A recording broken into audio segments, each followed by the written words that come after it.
Hello everybody, so this is our second video where we're going to talk about how to emotionally survive this period in quarantine.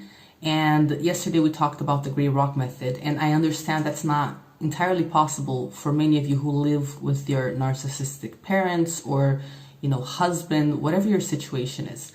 But I would urge you to really understand what the central theme, the central point of the gray rock method is, and that is identifying exactly in which ways you're kind of a puppet and you get triggered by things that you've been programmed to be triggered by, and in which ways you are still manipulated by the narcissist in your life because you react to those triggers. So the gray rock method is really about looking at how much of your energy and personality is invested in reacting and essentially giving narcissistic supply.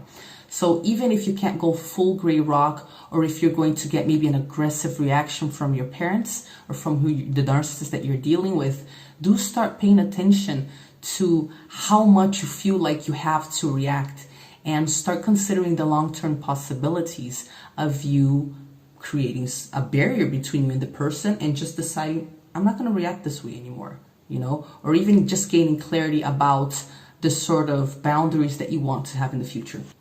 Now, before we get started, I just want to give you guys a heads up. If you're in quarantine and you don't know how to spend your time, and you've really identified that it's a great moment for you to learn how to take care of yourself and take care of some wounds that you've been ignoring, you might be interested in participating in a completely online program called the Inner Mastery Lab. We're starting next week, and it's made specifically for people who suffered from childhood narcissistic abuse and who want to work through it in a safe space with me. So take a look at the link in the description of this video, and if you feel called to this, you can participate in the program as well. Now, today I'm going to talk about, I'm actually just going to ask you 4 questions. This is going to be a shorter video, and the questions that are going to be written down in the description of this video just to facilitate things. So you can just go down there later on, take a look, and answer these questions if you feel comfortable in the comments. Now, since we're talking so much about triggers, many people who might otherwise function normally or might not otherwise function normally, people who have borderline traits, or people who don't deal well with isolation, or people who are getting triggered by specific aspects of what's going on right now, people who don't have a very strong emotional structure, they might be having extra strong reactions right now. And this is where the mental health issue can really be important for us. And this is where we're gonna want to perceive when things are going wrong emotionally and psychologically, so we can catch ourselves before we get to a place where really we're just despondent and we don't know what to do. So I want to ask you these 4 questions, because this is how healing works. You're going to be healing for the rest of your life, and you might even get triggered by similar things in 10 or 20 years time. Now, that might seem a little disheartening on one end, but on the other end, what actually happens is you gain so much awareness about exactly what puts you into repetitive patterns and what those destructive repetitive patterns are, that, like I said before, you can identify when things are going wrong in your behavior and in your reactions, and you catch yourself before you come crashing all the way down, and then it's just so hard to pick yourself up. So this is how I want you to see healing. It's a matter of gaining awareness about what your specific vulnerabilities are, and knowing what to do, knowing how to self-soothe, knowing how to help yourself when those vulnerabilities start coming forward, right? So I'm going to ask you the 4 questions that are going to give you greater clarity on what we're talking about. And I'm going to give you some personal answers in order to contextualize the questions and so you know how to answer.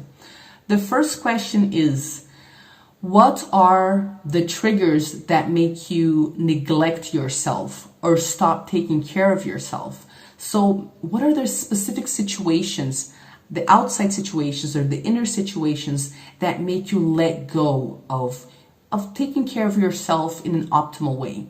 So for me, the situations that make me kind of not care about taking care of myself are isolation. So this is a triggering situation for me, all right? It reminds me of lots of things from my past when I was isolated and when I felt like I didn't have help from the adults around me.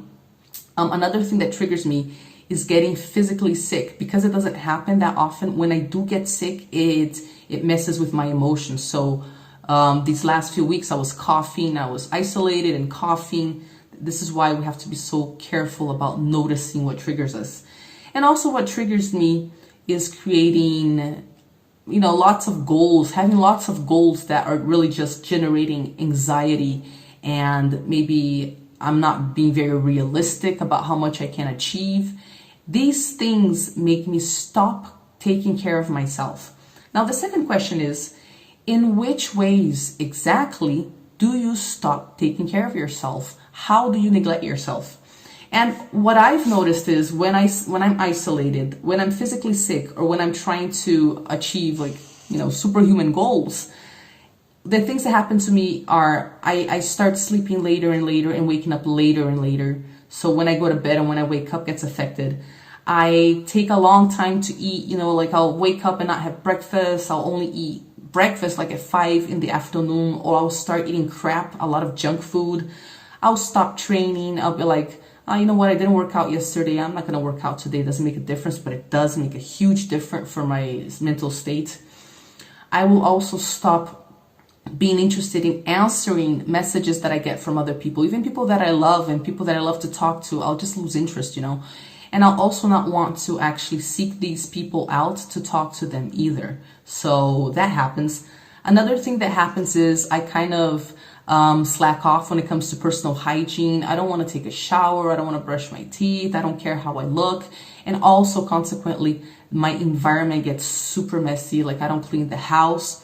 So self-isolation, getting sick, having superhuman goals trigger me. And the way that they trigger me is they make me stop eating correctly, training correctly, sleeping correctly, or actually maintaining a social life. Now, the third question is, what are the consequences of neglecting yourself in those specific ways? So when I neglect myself in the ways that I've just listed, what ends up happening to me as a consequence is, number one, I become very emotionally fragile. So I enter this state of generalized fear, and I can't really put my finger on why I feel so vulnerable and like something could go wrong at any second. I have a harder time managing my emotions, and things, they have a much stronger impact on me. Another thing that happens is when I neglect myself in those ways that I mentioned, is that I start getting physically sick because of the crap that I've been eating. And what does this do? This makes me get, when I say get physically sick, it's like I feel queasy, I don't feel well, my digestion isn't optimal. And then what this does is I'll end up like catching a cold, or, some old injury will start acting up. So I will get physically sick on those two levels.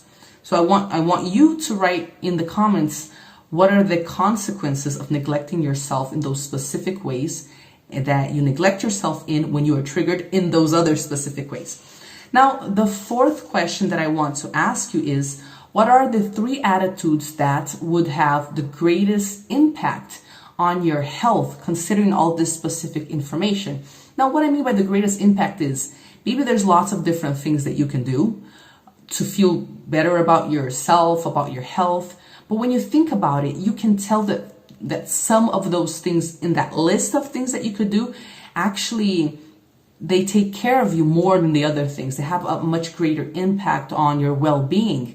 So this is what I want you to focus on and identify. What are those top 3 attitudes that you can have that really just turn everything around for you and remind you that, you have to take care of yourself?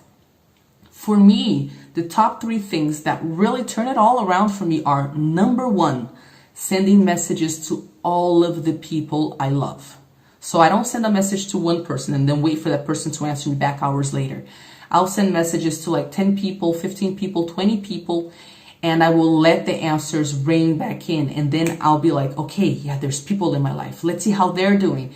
And then oftentimes, I'll be a shoulder to cry on, or I'll be a good listening ear, and I'll feel good about myself, and I'll feel reconnected with reality and with people, and relationships make sense. So that's number 1. The second thing that really makes me take care of myself, and this took me the longest time to learn, particularly being a workaholic, was really noticing when I'm not emotionally well and pausing instead of forcing myself to be productive, just pausing and doing inner work. So one thing that I've been doing religiously in this quarantine is whenever I notice that my emotions are not that great, before even touching anything that has something to do with work or with clients or whatever, I pause and I do my inner work. And that makes all the difference to me. It makes all the difference. It's like before the inner work, everything seemed bleak. And after the inner work, it's like, this is okay. We'll get through.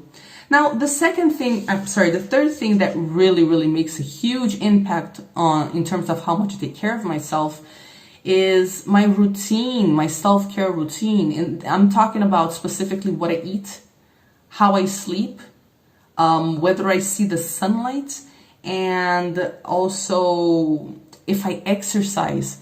I don't do well if I don't exercise. Now, I don't have to go crazy. If I just have even 3 short exercise sessions where I get the blood flowing, this just creates such great results really for my mental health. So I've observed these things about myself throughout the years, and I can tell nowadays when I'm starting to, act a certain way and let myself go. I know where that's going to take me. It's going to take me to derealization. It's going to make me feel isolated. It's going to make everything heavier.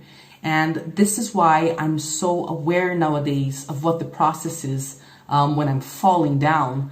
And these are the ways that I catch myself, by reconnecting with people, by doing my inner work as soon as I notice that something inside isn't right, instead of trying to be productive, and by maintaining a minimal routine of just self-care, really. Okie dokie, guys, that's what I wanted to make a video on. Let me know what your answers to the 4 questions are. I would love to know. Write them in the comments. Remember, if you forgot what the questions are, they are in the description of this video. And that's it, guys. If you're seeing this on YouTube, then subscribe to the channel, comment, like it. And remember, we're starting the Inner Mastery Lab next week. So remember, guys, if you want to participate in the Inner Mastery Lab and take this opportunity to look inside and do the work that you've been running from, then take a look at the link in the description of this video. Check out what we learn week by week. And if you have any questions, just get in touch. I'll be more than happy to answer. That's it, guys. Thank you so much for watching. See you next time.